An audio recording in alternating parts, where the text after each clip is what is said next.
I am John White.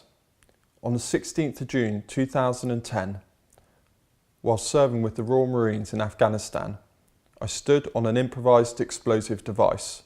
My injuries were life-changing.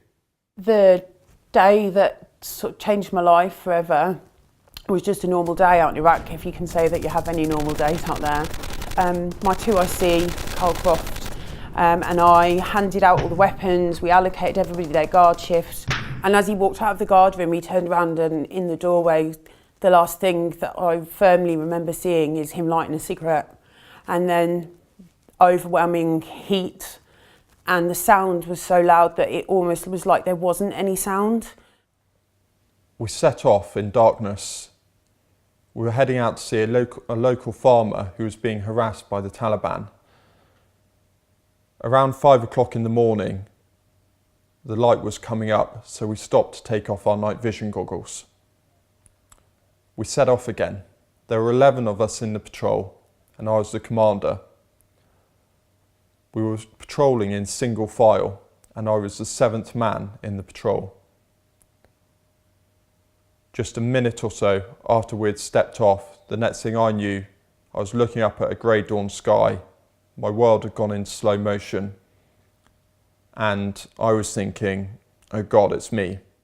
The pain was unbearable, but I didn't know I was buried in a building. I had no idea. I just knew instinctively that if I didn't scream, that I was going to die. But at the same time, the rubble was packed so tightly against my face, so I couldn't move my mouth properly. I tried to push it way out with my hands, ripped my nails out doing that. And the only thing that was left to me was to use every bit of energy I had to scream, because I knew if they didn't find me, then that would be it. When I landed on the ground, I was pretty much aware of my injuries straight away, but there was nothing I could do about it. My memory is of the guys getting to me within seconds to start giving me first aid, although I'm led to believe actually it took them a couple of minutes. It then took about 40 minutes to get me back to the patrol base and for the helicopter to land and load me onto it to get me back to Camp Bastion for the life-saving surgery. The work that everyone around me did that day was absolutely miraculous, because the reality is I shouldn't be here today. When I got to Birmingham Hospital, that's when everything kicked in, and it was surgery immediately as soon as I got back. My facial injuries were so bad that when my daughter arrived, my daughter didn't recognise me. That was one of the toughest moments, was because I'd fought and my motivation to survive had been her all the way through, and yet she walked in the room and she didn't even know who I was. And she wouldn't touch me because she was scared, because Mummy was covered in so many tubes, and all I wanted was to have a hug with her, but I couldn't.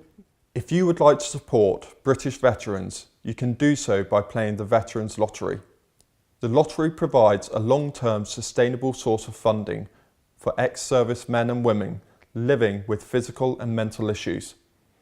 It also funds homeless veterans into safe shelter and supports training to make the successful transition to a civilian life. Thank you for your support. I've become patron of the Veterans Foundation because I know how hard it is to transition from a service life into civilian life.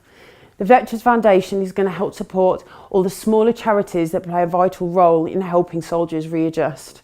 I was 23 when I lost my career, and I needed help and support to get back on track. That's what the Veterans Foundation is going to help to do.